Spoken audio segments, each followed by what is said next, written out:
This is the Global Podcast Network, where executives and professionals connect, share, and inspire. Stay tuned for the conversations that drive success.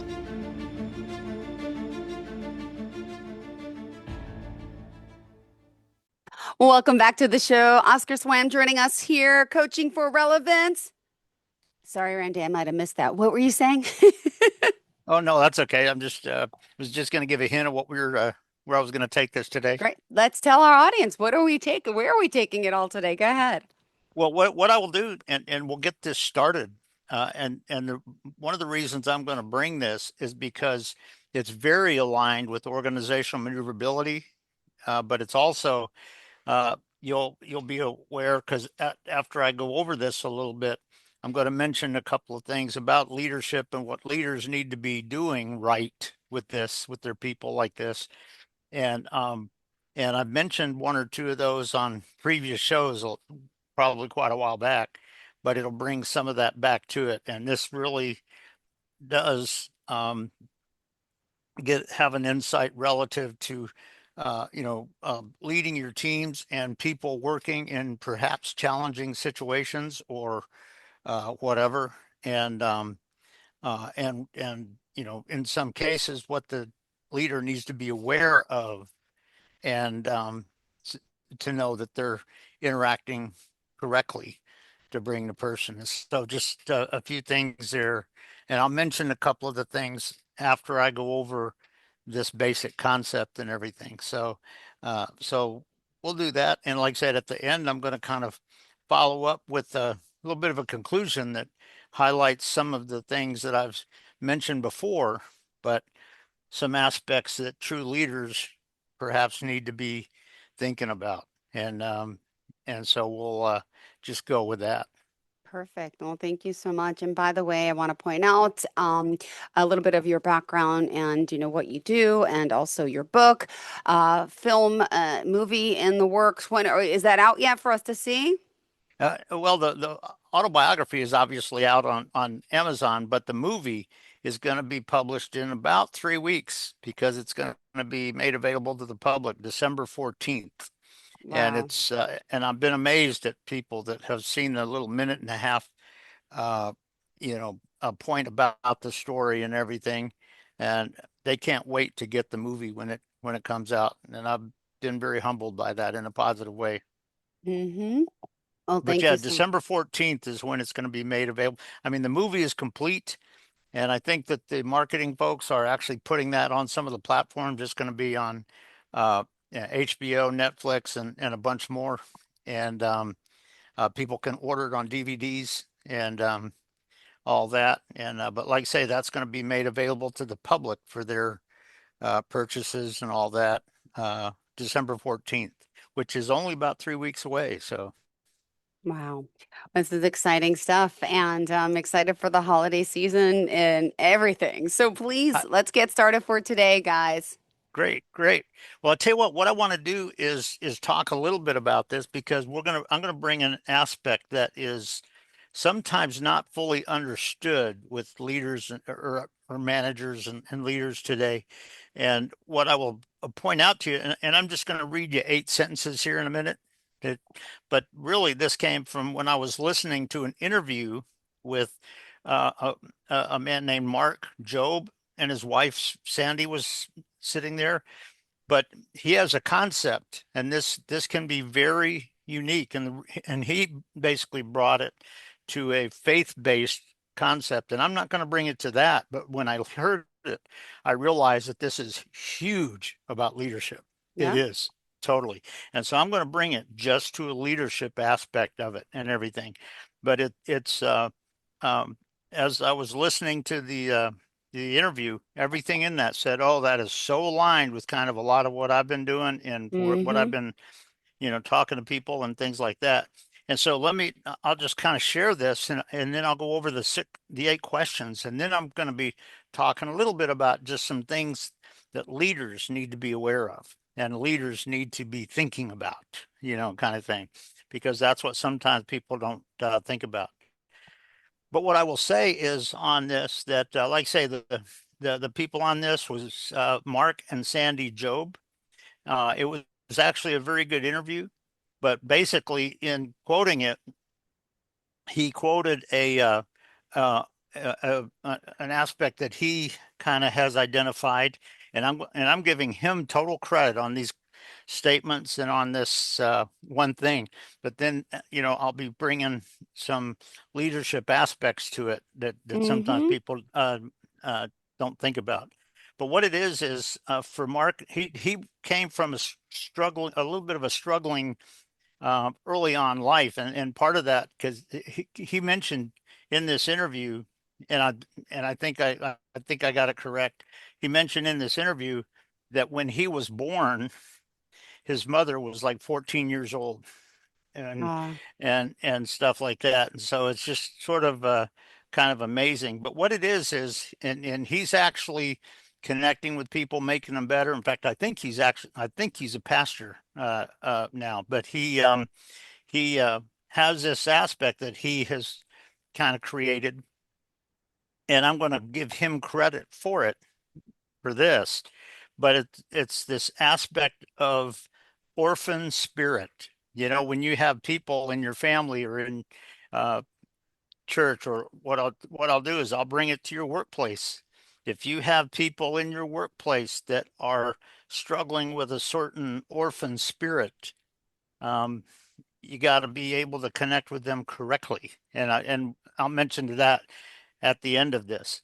But in the process of sort of describing this in the interview, he came up with 8 sentences. And let me just give you the 8 sentences because it shows a good picture of this.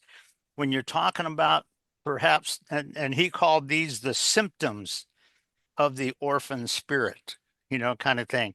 And it really does show that very well. So the first sentence is simply like this. If you feel like if you feel like no matter how successful you become, it's never enough. When you think that you are it's successful true. on some, but you think it's not enough. It's never enough. Guess what? That can be one evidence of this orphan spirit where you're feeling like an orphan kind of thing and all that. So the first question was if you feel like no matter how successful you've been, it's never enough. That's the first statement. The second statement said this: if your self-worth is connected to how well you perform, and that's it, Wow. that can be an evidence of this orphan spirit. Because guess what? There's a lot of factors that involve in any situation that you're involved with, Yeah. kind of thing. And some of those may have been unpredictable, which is an organizational maneuverability sort of concept and everything. Yeah. So that's those first 2 statements. Let me give you the next ones. Sure. The third statement is this: no matter how much affirmation someone gives you, you still don't feel valued. You know what? No matter how much affirmation someone gives you, you still don't feel valued. And you know what?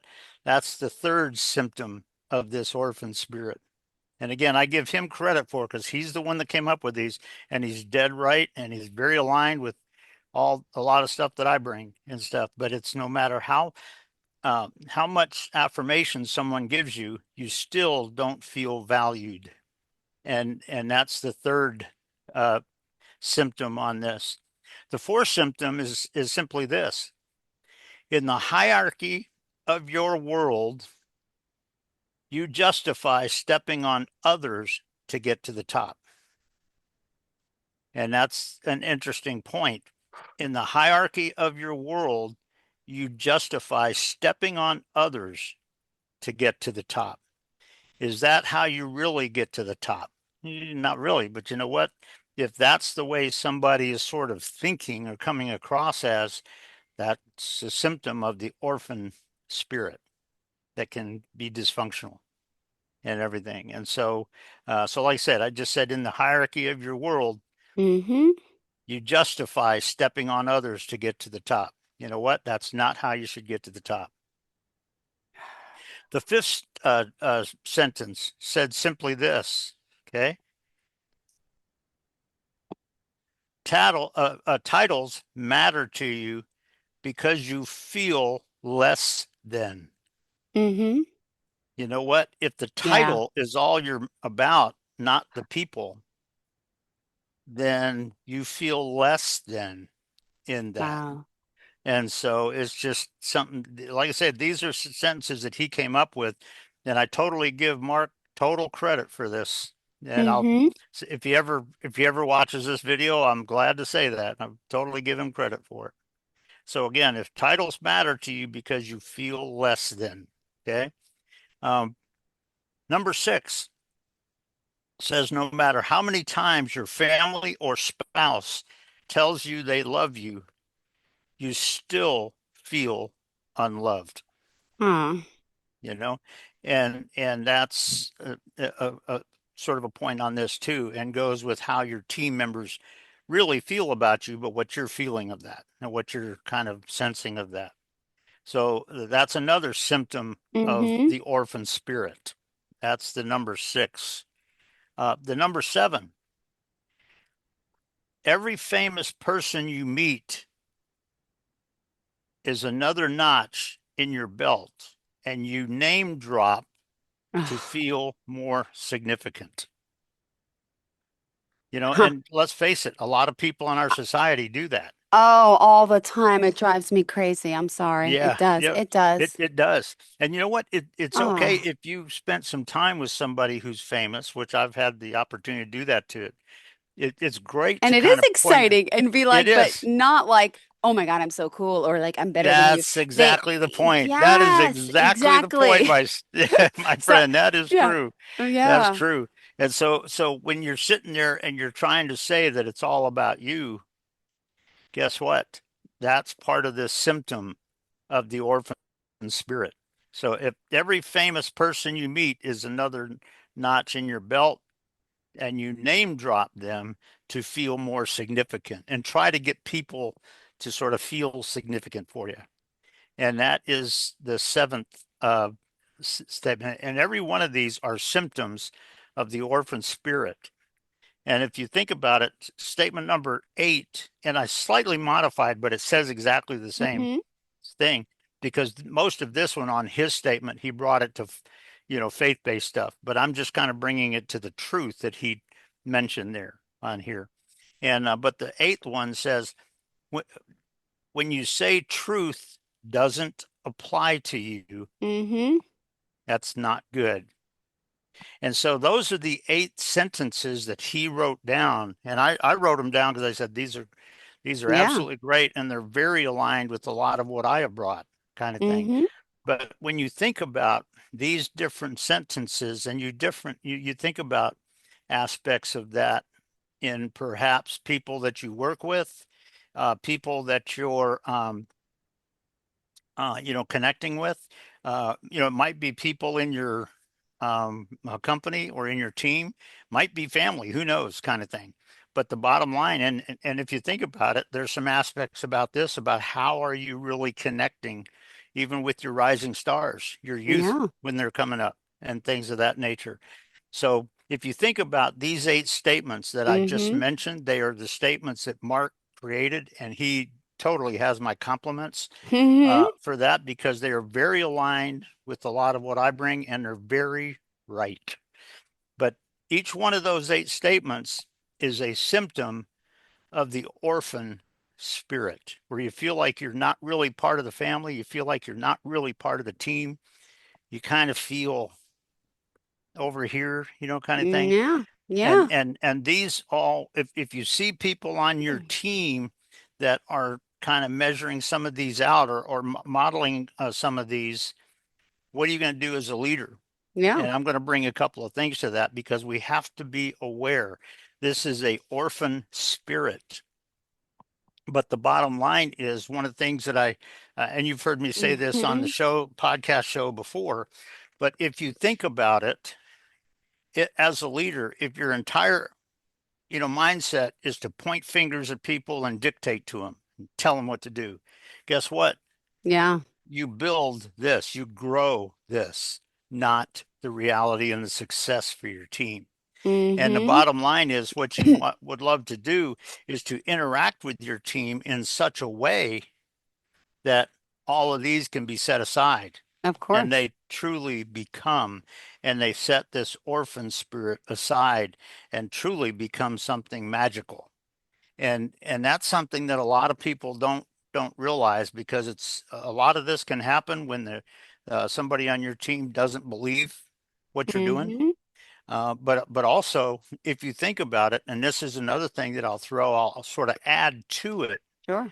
to this, but it's this aspect. When you think of these symptoms, realize that when you're the leader or the manager in your team, every person in your team is a little different. Yeah. And you know what? It might be that each one of them shows a couple of symptoms of orphan spirit, Yeah. but a little bit different on each person. You may have one person that talks about one thing, or represents one thing in what they do, how they communicate, and how they're going about it. Yeah. And Ah. somebody else does it a little bit different to represent one of the other sentences, one of the other symptoms. And the thing that I simply throw out to people that are listening, that are leaders, or all that kind of stuff. What do you need to do differently Yeah. to make sure that this does not come in and really create your business and minimize the success that you can have because of what it's doing to your people, Mm. because of how this orphan spirit is getting in the way? And one of the things uh, that I tell people is you have to have some awareness of it, but also realize that you don't want to just come along and point fingers and dictate to people, but you can't also just go in and tell jokes, because you know what? If you go in and tell a joke to get people laughing Yeah, right. so that you can control them, you know, what you're doing there is they have a sense that you're trying to manipulate. And that isn't, basically what you want to do as a leader is learn to ask some of the great questions so that you can have some very peaceful conversations about something. If you're aware of one of your team members that is showing one of these symptoms of this, you know what? You can ask a great question that just helps them feel very comfortable to respond and answer it. And you can have a short discussion, a short chat, not with you just telling them what to do, but helping them get a sense of what they can develop to get Yeah. beyond that, where it's not holding them back. And that's something that is that sort of coaching facilitative style, where it's not just dictatorial control freak stuff. And these are just aspects that a lot of people don't fully understand. And what I loved about him Hmm. is he brought all this as a faith-based spiritual aspect. But what I realized after listening to these sentences and all this, and I wrote them all down, Ah. and the reason that I did is because what I realize is that when you look at a leadership aspect on this, there's an aspect of true leadership to each one of these, but Mm-hmm. there's also an aspect of neuroscience. Okay. Are you Yep. aware of what your brain is doing if your brain is gravitating to one of those symptoms? Mm. Kind of thing. And that's where in the leader, if you ask a great question, you can get a short discussion that help them overcome that and bring some of the neuroscience processing and awareness to put the symptom aside and to know where they're going. And so all of these are aspects that, like I said, when I listened to Mm. him on his interview, it was like, oh, that is awesome. Because you know what? It is. It's all about not only is it about the faith-based stuff that he was bringing it for, but it's also so key in terms of leadership, in terms of neuroscience, and being aware of how you're Mm-hmm. going to get your processing. And are you aware mentally of how these symptoms are interacting and how these symptoms are perhaps controlling what you're wanting to do? And to what extent do you need to be able to put that as symptom aside and actually take a look at what you really want to accomplish and Yeah. not let that interfere with you. And but the other part of that is, as a leader, you know what? To what extent do you have to develop your awareness Yeah. and your vision so that you can tell when some of the people or all of the people perhaps on your team are being affected by one of these symptoms? And how are you going to come alongside with them, not just point fingers and Of dictate and course. threaten, but Yep. to come Not gonna go that alongside, route. Yep.